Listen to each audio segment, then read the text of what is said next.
Dasubiye kubaramutsa bakunzi ba Nuja Entertainment nibaza ko mumeze neza cyane niteka ridasanzwe kongera guhura namwe biganiro nk'ibi vyagutse vy'umuziki n'abamuziki muri rusangi ni kiganiro turashubuye gicano kuri Nuja Entertainment. Of course, my name is Jamora Farid MC, a voice of the money, Mike Masterpiece, keeper motivation champion intore ya Trojwe. So ndabazaniye yandi makuru meza kandi aryoshe y'umuziki tugira tugaruke ku gitaramo Kiriku Akiri hamwe na Double J baraye babonetsemwo mu gihugu cy'u Rwanda kwindi ncuro baka ikintu gikomeye bakunzi b'umuziki w'u Rwanda n'abakunzi b'umuziki w'u Burundi bakora show y'ubwenge, bakora show yaranzwemwo umunezero. Reka kwanza tumanze turaba ukuntu vyagenze hamaruce tugaruka.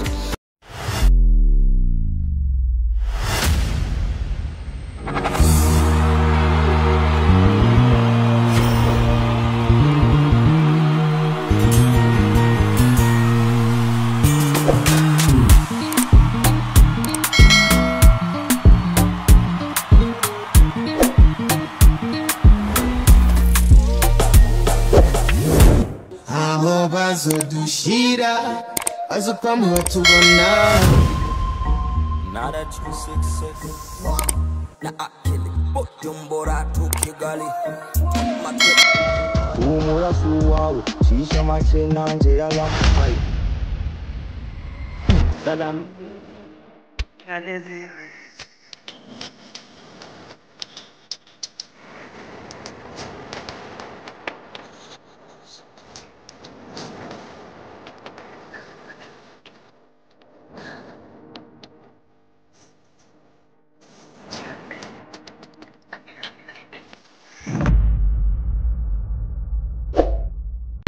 Rero nuko vyagenze ni performance yari kugwego novuga ngo ruri hejuru novuga ngo ku musore Kiriku Akiri ni performance novuga ngo yari afitiye n'ishavu inyuma yuko hari hamaze imisi igihe bamukatiye ko muri Let's Celebrate cya gitaramo yaheruka kubakora baramukatira k'ivyuma. Rero ijya show yo muri Kigali Universe donc yari afise abana hamu yari afise inzara n'inyota yo gukora performance y'ubwenge nkuko yama yabikoze yo kwemeza abantu aberekeye ko he made a history kure mu Rwanda. Tuza kubona performance y'utwe Double J iri ku rwego rwiza, tubona performance ya Kiri ku rwego rwiza Comdab, tuza kubona na public yibakira za ndirimbo zose baraziririmbana na public.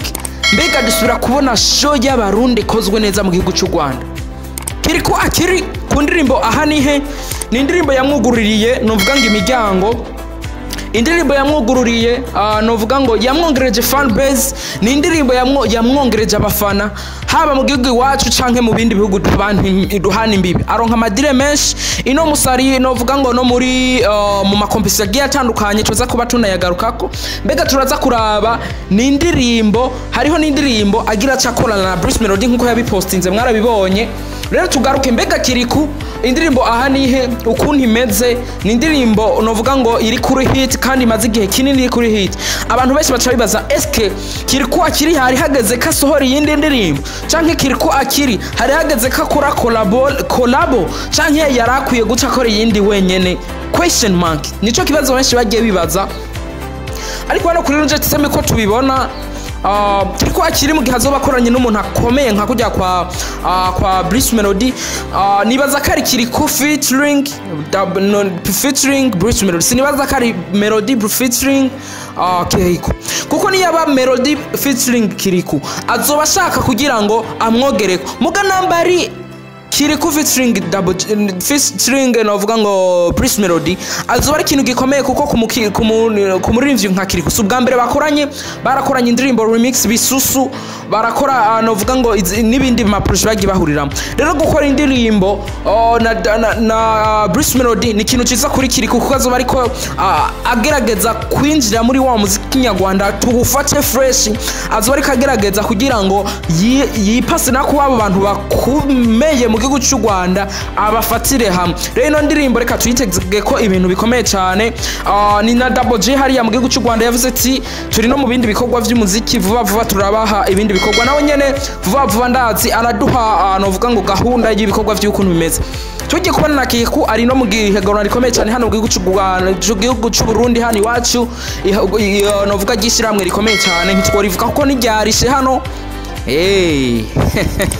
nivyunguka. So rero iryo shirahamwe ryateguye competition, abarizi bararibiza, abatarizi ntaryo muzi kuko ntijyarishe hano. Rero ari muri competition kandi ahagaze neza, twibaze ko nawe nyene Kirika agiye kugira ibihe vyiza. Urana ka matrofa ariyo ameze neza cyane, nibaza ko bigiye kuba binamera neza cyane ku ruhande rwa Kiriku.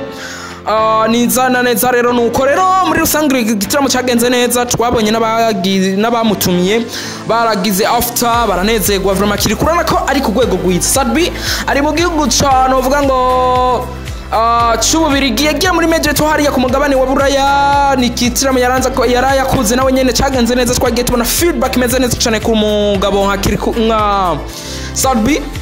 Ujyawe ni baba yao kabisa ku bintu by'amasho. Urabona kuva twaboneye abandi baririmbyi bagenda, twagiye tubona Sadbi kuva aho yagiriye yaguma yuzuza. Rero izina rirakonta vraiment. Sadbi kude chapeau vraiment, ibintu bimeze neza cyane. Rero profit n'umwanya murimwo Kiriku, Sadbi n'abandi benshi muri ko murakora, profit umwanya murimwo mu byaza umusaruro kuko umwanya ugiye ntugaruka. Reka turangirize ngaha ntugaruka. So reka turangirize ngaha. Ushaka cyo kwamamaza nta handi ukiza muri Nuja Entertainment, imiryango iba yuguruye dirende ya dimanche. Utarakora subscribe uyikore kugira ngo tujane mu ibiganiro byacu biryoshe bigiye bitandukanye. So mwakoze cyane sharing igikorwa kugira gishike kure. Mwakoze cyane kutwumviriza, kudutega amatwi, kuba tubafise n'umunezero udasanzwe umuryango wagutse. Merci beaucoup.